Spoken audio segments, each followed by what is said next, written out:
तर फ्रेंड या व्हिडिओमध्ये आपण बघणार आहे निफ्टी बँक निफ्टी अनालिसिस सोबत इंटरडेमध्ये आपण कशा प्रकारे ट्रेड प्लॅन करू शकतो, काय आपलं लॉजिक असलं पाहिजे, त्या पण गोष्ट आपण या व्हिडिओमध्ये चेकआउट करणार आहे. व्हिडिओ ओनली फॉर एज्युकेशन पर्पजसाठी राहील, कोणत्याही प्रकारे बाय किंवा सेल रिकमेंडेशन नाही आहे. तर आता आपण स्टार्ट करूया. सगळ्यात पहिल्यांदा आपण या निफ्टीच्या डेली टाईम फ्रेमवरती. जर का आपण निफ्टीला डेली टाईम फ्रेम जर का बघायला गेलो तर निफ्टी ऑलमोस्ट त्याच्या ऑल टाईम हायच्या आसपास ऑलरेडी आहे आणि तिथं एक्सपेक्टेड असंच आहे की मार्केटचा नवीन ऑल टाईम हाय कधी येईल. ओके. आणि त्या टायमिंगला मोमेंटम कशाप्रकारे येऊ शकतं. आता आपण बघूया की उद्याच्याला आपण कशाप्रकारे आपण ट्रेड प्लॅन करू शकतो, काय आपलं लॉजिक आहे, सगळ्या गोष्टी आपण ह्या व्हिडिओमध्ये डिस्कस करणार आहे. त्याच्या आधी जर का आपण मार्केटचा जर का ट्रेंड बघायला गेलो, तर ट्रेंड हा पॉझिटिव्ह आहे आणि त्याचा सिग्नल सिंपल आहे की जोपर्यंत का हा जो प्रिव्हियस लोवर लो, त्यानंतरनं हा झाला हायर लो, अगेन हा झाला हायर लो, अगेन हा होता हायर लो. त्यानंतरनं हा लोवर लो झाला होता. परत मार्केट ह्याच्यावरती जायला लागलं. तर हा जो हायर हाय आहे ह्याच्यावरती एकदा का निघाला मार्केट, तर त्यानंतर मार्केटसाठी next resistance, next supply area त्याचा ऑल टाईम हाय आहे. बिकॉज ऑल टाईम हायला जर का मार्केट विथ गॅप अप जर का ओपन झालं, तर एक्सपेक्टेड थोडंसं निगेटिव्ह राहू शकतंय. पण जर का ऑल टाईम हायला जर का मार्केट कन्सॉलिडेशन करून जर का ब्रेकआउट दाखवला, तर हेल्दी चान्स असतात की मार्केटसाठी नवीन ऑल टाईम हाय लवकरात लवकर येऊ शकतं आणि ते सस्टेन राहायचे चान्सेस खूप जास्त असतात. आता जर का आपण बघायला गेलो मार्केट शॉर्टर टाईम फ्रेमसाठी हे जे प्रिव्हियस त्याचे हायर हाय आहेत आणि हे जे प्रिव्हियस हायर लो आहेत, ह्याच्यामध्ये मार्केट ट्रेंड करते.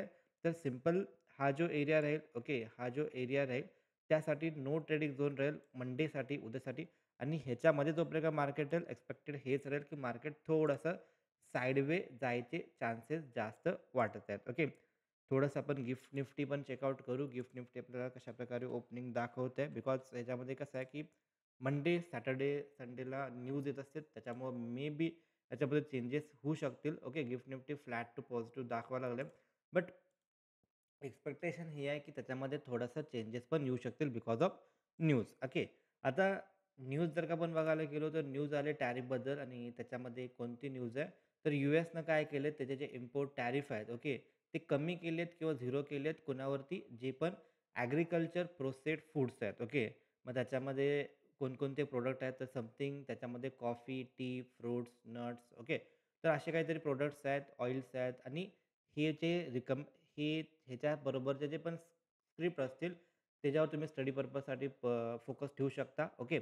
तर ही एक चांगली न्यूज आहे आणि त्याचा इम्पॅक्ट मंडेला कशाप्रकारे होईल ते आपण बघणं गरजेचं आहे. ऑलरेडी प्राइसिंग केलेत ते स्टॉक्स, ते पण बघणं गरजेचं राहू शकतं. आता उद्याच्याला आपण कशाप्रकारे ट्रेड प्लॅन करू शकतो, थोडासा 15 मिनिट टाईम फ्रेमवर जर का आपण ह्याच्यामध्ये बघायला गेलो, तर मार्केटनं क्लोजिंग सेशनच्या वेळी हेल्दी सिंक दाखवलं अपसाईडला. याच्यामध्ये क्लोजिंग सेशनला एकदम सडनली पंप आला अपसाईडला आणि त्याच्या आधी जर का आपण बघायला गेलो नोटीस केलं, तर इथपर्यंत मार्केटनं काय दाखवलं होतं, इथं एक मार्केट गॅप अप ओपनिंग झालं आणि gap up opening market sustain दाखवलं सस्टेन दाखवल्यानंतरनं मार्केटमध्ये एक हायर हायचं फॉर्मेशन चालू होतं. त्यानंतरनं इकडनं मार्केटचं सडनली ट्रेंड स्ट्रक्चर चेंज झाला. इथून मार्केट कन्सॉलिडेशन दाखवला. मंडे हा होता फ्रायडे आणि कन्सॉलिडेशन दाखवला. पण हा जो कन्सॉलिडेशनचे जे लोज आहेत, हे सस्टेन दाखवले. मार्केटने काय केलंय, सस्टेन केलं आणि हेल्दी क्लोजिंगला एकदम सडनली पंप आला अपसाईडला आणि ह्याच्या मागचं one of the reason bank Nifty पण असू शकते. तर याच्यामध्ये ही जी क्लोजिंग आलं एक्सपेक्टेड हे राहू शकते, की मंडेला एखाद्या वेळेस मार्केट गॅप अप ओपन होऊ शकते. ओके. गिफ्ट निफ्टी पण तेच दाखवायला लागले. बघू आपण कशाप्रकारे मार्केटचं रिएक्शन मंडेला दिवशी प्लस बघायला भेटेल. जर का मंडे गॅप अप झाला आणि तो जो गॅप अप आहे फॉर एक्झाम्पल ह्या एरियामध्ये जर का गॅप अप झाला, तर ह्याच्यामध्ये कुठल्या पण प्रकारे जर का निगेटिव्ह प्राइस ॲक्शन बघायला भेटलं, तर माझ्यासाठी त्याच्यामध्ये एक सेलिंग सिनारिओ राहू शकतो. हा एरिया स्पेसिफिक 26,105 किंवा 26,100 पासून ते 26,000 जो की सायकॉलॉजिकल पण नंबर आहे. तर ह्याच्यामध्ये मार्केटचे 2 प्रोबॅबिलिटी राहू शकतील. एक तर इथं मार्केट हॉल्ट करू शकते, साइडवेज जाऊ शकते किंवा मार्केट ह्याच्यामध्ये थोडंसं डाउनसाइड मोमेंटम दाखवायचे चान्सेस खूप जास्त दिसत आहेत. सेकंड सिनारिओ हा राहील जर का मार्केट फ्लॅट ओपन झाला, कन्सॉलिडेशन किंवा फ्लॅट ओपन झाला, तर वेट अँड वॉच करेन. हा एरिया कंप्लीटली वेट अँड वॉचवाला राहू शकतोय. हा जो एरिया आहे, ओके, जिथून मार्केटमध्ये एक शानदार मोमेंटम आली, ही एरिया ह्याच्यामध्ये जर का मार्केट जर का आला, पॉझिटिव्ह प्राइस ॲक्शन जर का दिसला, देन माझ्यासाठी त्याच्यामध्ये एक रिव्हर्सल ट्रेड प्लॅन राहू शकतो. ओके. तर सिंपल सिनारिओ राहतील मंडेसाठी. तर पहिल्यांदा जर सपोज जर का मोठा गॅप अप झाला, ह्या एरियात जर का मार्केट आला, ऑलरेडी मार्केटनं ह्या एरियात एकदा रेझिस्टन्स फेस केला, दुसऱ्यांदा रेझिस्टन्स फेस केला. आता हा तिसऱ्यांदा फेस करू शकतो आणि इथं 2 प्रकारचे सिनारिओ राहू शकतील. एक तर ह्या ठिकाणी मार्केट साइडवेज जाऊ शकते जर मोठा गॅप अप झाला तर किंवा जर का मार्केट फ्लॅट ओपन होऊन जर का अपसाईडला आला आणि ह्याच्यामध्ये कुठल्या प्रकारचं निगेटिव्ह प्राइस ॲक्शन दिसलं किंवा गॅप अप झाल्यानंतरनं थोड्या वेळानंतर कुठल्या प्रकारे निगेटिव्ह प्राइस ॲक्शन जर का दिसलं तर माझ्यासाठी त्याच्यामध्ये एक डाउन साइडचा मोमेंटम राहू शकते. Depend upon price action. Price action काय बनते त्याच्यावरती डिस्कस करेन, विचार करेन. ओके.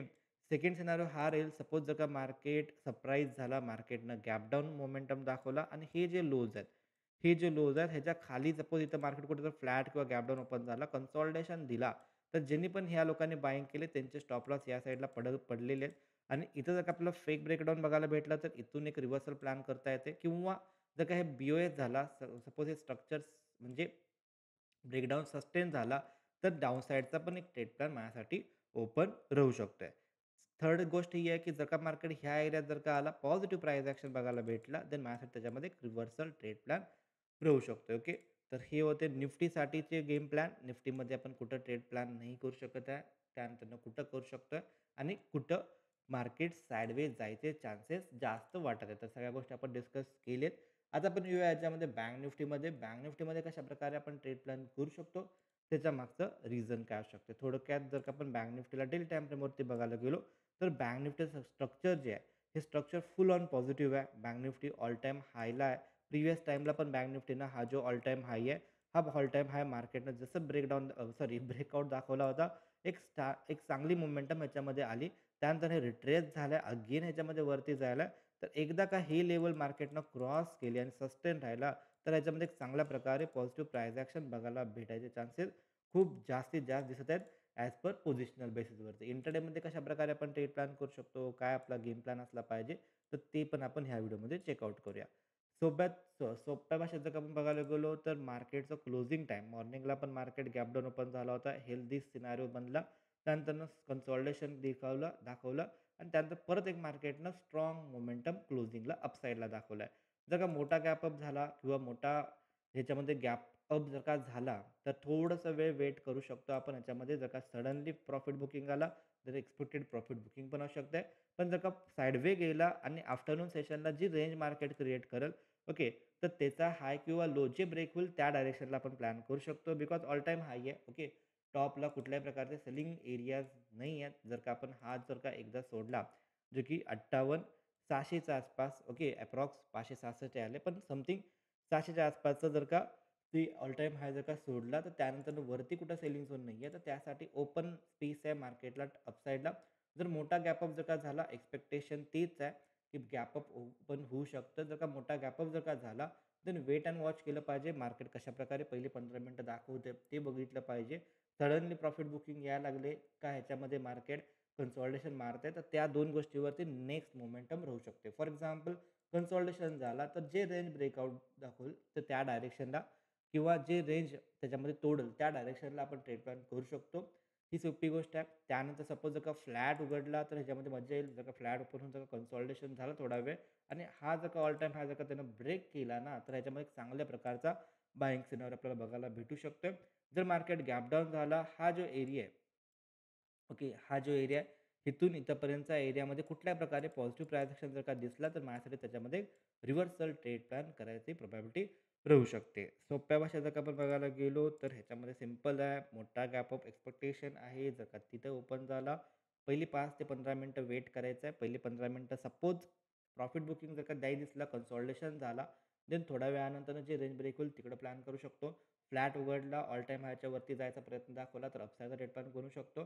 फ्लॅट ओपन होऊन जर का डायरेक्टली डाउन साइडला आला, तर वेट करायचा आहे. हे जे लेव्हल्स आहेत ह्या ठिकाणी पॉझिटिव्ह प्राइस ॲक्शन दिसला, तरच ह्याच्यामध्ये ट्रेड प्लॅन होतील. अदरवाईज इकडं मार्केट थोडंसं रेंगाळत बसू शकते. ओके.